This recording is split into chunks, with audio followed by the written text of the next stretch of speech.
Hello, magluluto po tayo ng adobong mackerel. Ito, dalawang mackerel lang pang ulam. Sili, bawang, isang paminta laurel, and then paminta yung mga bilog, sibuyas, luya, yan lang po. Tapos magdagan ng toyo, tapos timpla ng konting asin, yun lang. Simple lang po. Samahan niyo po ako sa pagluluto. Ito iiwain po. Ayan. Ito iiwain po natin yan. Ito lang po kasi inupisan ko sa gitna, tapos dito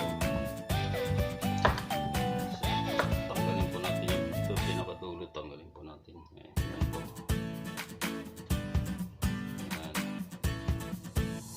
Na tapos dito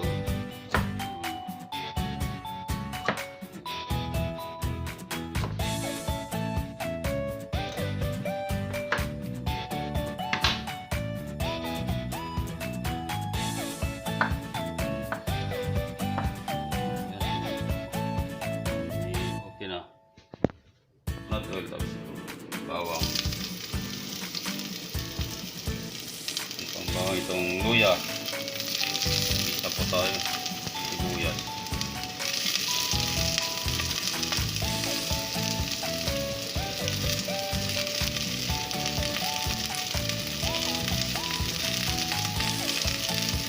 huli na po itong paminta, isang dahon lang, tapos ito yung buo na paminta.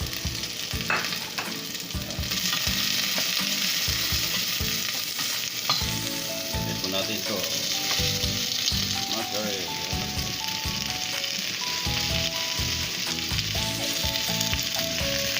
konting tubig,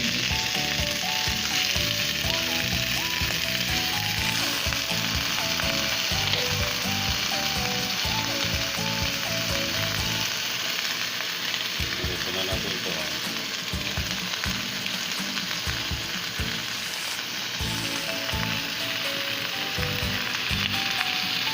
Basong tubig.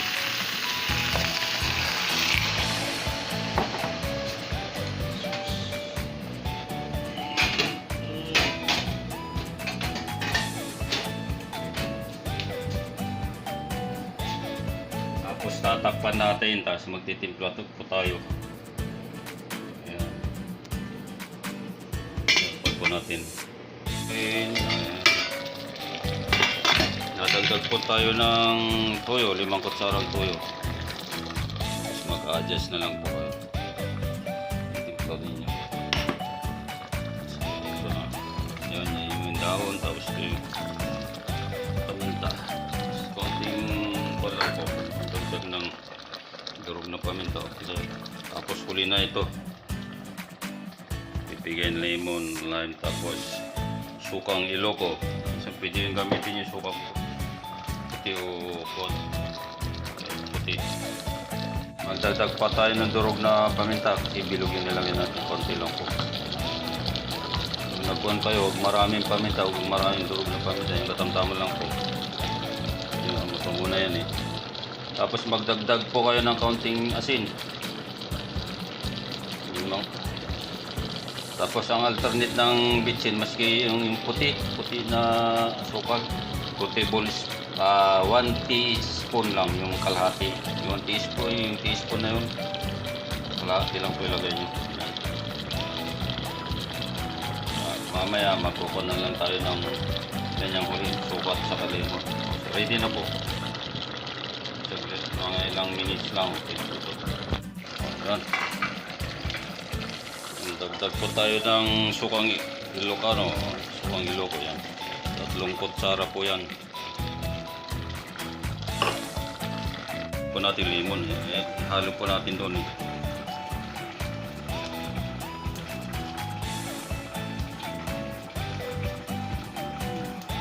Lemon at lime. Ito yung kalamansi para masarap. Kung dagdagan nyo, pwedeng dagdagan ng sili. Pag gusto nyo medyo maanghang, okay lang sa inyo po yan. Pang pamilya lang.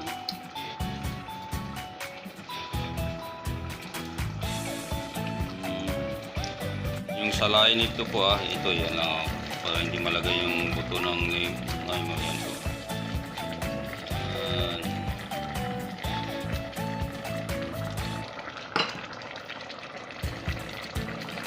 Yan, wag pong halo-haloin yung isda. Wag po lang. Ayan yung ganyan, maluluto rin yan. Sasagip siya yung timpla, pupunta sa yung lasa pupunta sa isda. Ayan po. Ayan po, tapos na po tayo. Sasali na lang po. Salamat sa panonood. God bless you all. Yan. Sarap na. Kainan na naman.